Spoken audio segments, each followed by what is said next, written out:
قرآن پاک کی تلاوت کو ادب کے ساتھ معمول بنانے والے کہاں سے کہاں پہنچ جاتے ہیں، ولی اللہ بن جاتے ہیں. دل کا زنگ دور ہوتا ہے، ہر حرف پہ 10 نیکی ملتی ہے، اللہ تعالیٰ کی محبت پیدا ہوتی ہے تلاوت کلام اللہ سے. ادب کے ساتھ ہو، یہ نہیں ہے کہ ہر 2 منٹ میں میسج دیکھ رہے ہیں، پھر کال، تلاوت شروع کی پھر کال آ گئے، پھر کبھی موبائل کو دیکھ رہے ہیں، کسی کی مس کال تو نہیں آئی، کسی کا میسج تو نہیں آیا. تو ادب کا اہتمام ہو. لیلا سے اگر مجنو باتیں کر رہا ہو، بار بار وہ چیک کرے بھائی مس کال، کس کی مس کال آئی، کس کا میسج ہے، کبھی دائیں دیکھ رہا ہے کبھی بائیں دیکھ رہا ہے. لیلا کہے گی جا بھائی کہیں اور جا اپنا کام کر، جب ٹائم ہی نہیں ہے تیرے پاس اتنا ہم سے بات چیت کرنے کا، ہم سے دل لگانے کا ٹائم ہی نہیں ہے، تو کیسا عاشق ہے، جھوٹا عاشق ہے. عشق کے مولا کے کم از لیلا بوت. مولانا روم رحمۃ اللہ علیہ فرماتا ہے عشق مولا عشق لیلا سے کیسے کم ہو سکتا ہے.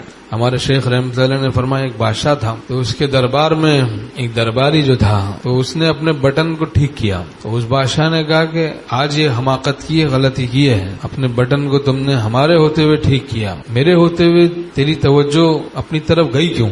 آج تو یہ غلطی کی ہے، آئندہ اگر کی تو میں اس دربار سے تجھے نکال دوں گا. تو فرمایا دنیا کے بادشاہوں کی لطافت کا یہ عالم ہے، معاملہ ہے، تو بھائی وہ تو لطیف ذات ہے، اس کا ذکر بھی ادب کے ساتھ کرنا چاہیے، تلاوت بھی ادب کے ساتھ. وقت نکالیں ذکر تلاوت کے لیے، اور پھر اس وقت دوسرے کام نہ کریں.